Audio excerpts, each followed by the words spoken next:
There is no group of people on this earth more privileged than white women, which makes this whole ordeal with them going out, like protesting racism, telling people to check their privilege, accusing other people of being bigots. It makes it hilarious because I see constantly, on a constant basis, women getting away with all sorts of crazy out there shit. The Karen meme is a thing for a reason because a lot of these bitches straight up think they're invincible, that they can say and do anything to anyone.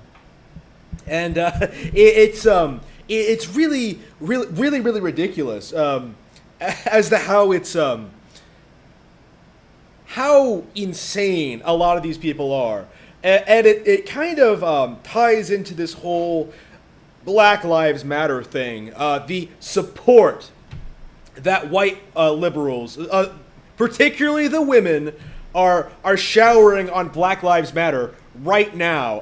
Let it be known. Nobody actually cares about George Floyd. I would argue nobody ever really did. As far as white liberals are concerned, George Floyd and the black community as a whole are some kind of endangered animal that needs to be protected. Like, it makes a lot of sense, doesn't it? When you think about it in that context, because it's weird. Like, it's the same exact kind of thing people say when they talk about OMG, global warming, certain species are going extinct, mass hysteria. The thing that really clinched it for me was some random YouTube thought comparing BLM to like her being vegan and how like, oh, if you're not vegan, you fucking hate animals and you're a cruel person. Like, it's that same kind of mindset. Like, they're moralizing, they're grandstanding, they're virtue signaling for their own gain. They want to feel good about themselves. It has nothing to do with the community at large. It has nothing to do with like world problems or actually resolving these issues. These people legitimately believe that posting a black box on Twitter is deep, insightful social commentary. It was laughable. Actually, I deleted my Instagram over that shit. Never again, okay? I am through with you people. Through with you cucks. It was just terrible.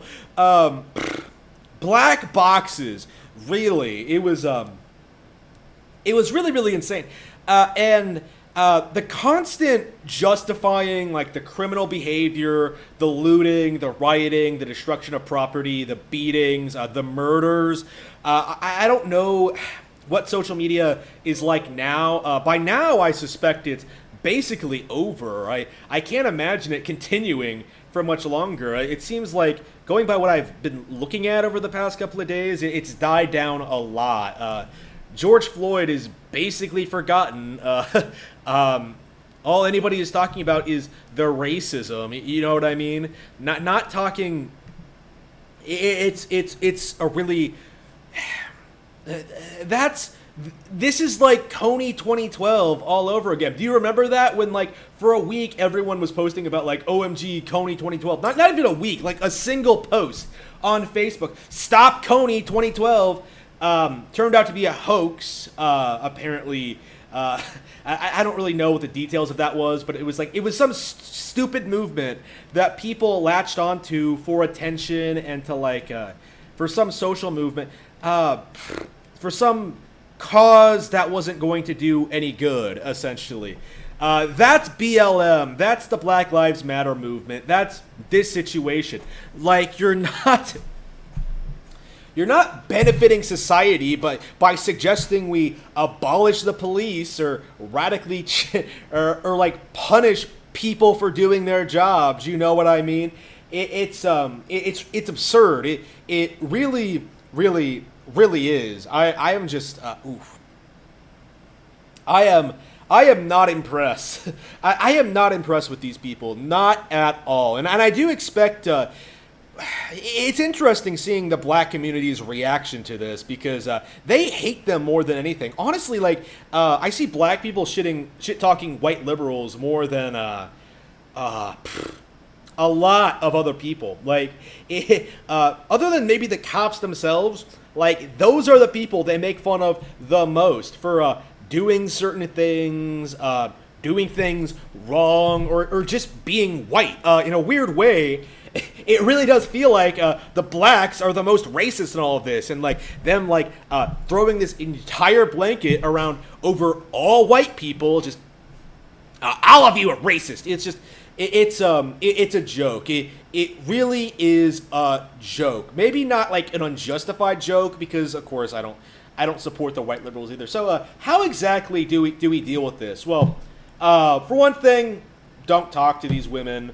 Don't acknowledge them. Don't pay attention to them, and shit talk them at every opportunity. That's really all you need to do. Like, it's not some complex thing. Like, a woman has maybe like I don't know, like 7 years of relevancy, like 18 to 25, and then she has to compete with younger women. Like, we're dealing with like 18 to 25-year-olds, okay? Let them do their stupid shit. Let them fuck themselves up. Let them make all these critical mistakes. It's really insane how busted up a lot of these thoughts are at 20. It's insane. Like, I knew a girl a while back, a couple of years ago, who was like 19 when I knew her. You know, doing drugs and drinking all the time from a young age, like layering on, like caking on like pounds of makeup every day, looking completely different. You know, looks like complete shit, complete trash, no money, in a terrible financial position, right? You know, severe emotional problems. Basically, she was like a crazy cat lady at like 20.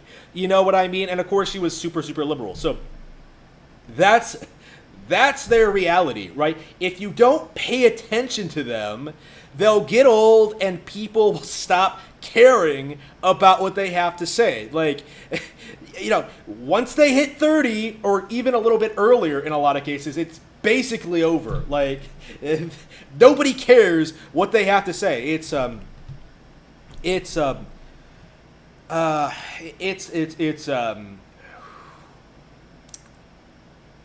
reality of the female experience. You peak way too young, unbelievable, and they don't really. I don't know, man. This entire situation. I don't know, man. Like, I do think we need to like openly make fun of these people more often because they're just that sad and pathetic. They're going to die alone, and I will be laughing about it for the next 70 years, or at least until I die, like 60, 70 years. Who knows, right? 5 years from now, next week. Until then, I'll always be laughing and living my best life. I will see you all next time.